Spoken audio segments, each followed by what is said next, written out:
يستعد الفريق الأول لكرة القدم بنادي الزمالك للمشاركة في البطولة العربية للأندية والتي ستقام في السعودية، وذلك بعد انتهاء مشوار الفريق في بطولة الدوري المصري الممتاز. ويتواجد نادي الزمالك في البطولة العربية في المجموعة الثالثة، والتي تضم كلا من الشباب السعودي والنصر السعودي والاتحاد المنستيري التونسي.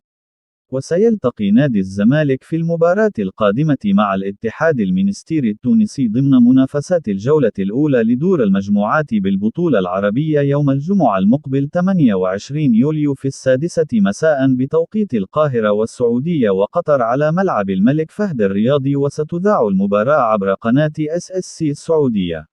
وتسعى قناة أبو ظبي الرياضية وقنوات الكأس القطرية للحصول على حقوق بث مباريات البطولة العربية، حيث ما زالت حتى هذه اللحظة قنوات SSC المشفرة الناقل الحصري والوحيد للبطولة.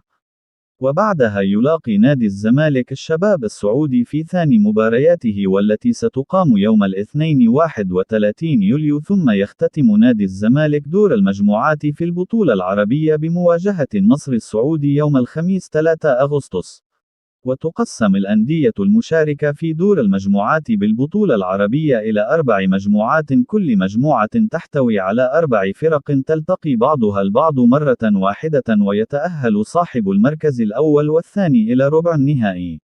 وتعد هذه المشاركة العاشرة لنادي الزمالك في البطولة العربية، حيث سبق وشارك في 9 مرات سابقة ونجح في تحقيق لقب البطولة مرة واحدة عام 2003 على حساب فريق الكويت الكويتي بعد الفوز عليه ب2 مقابل هدف.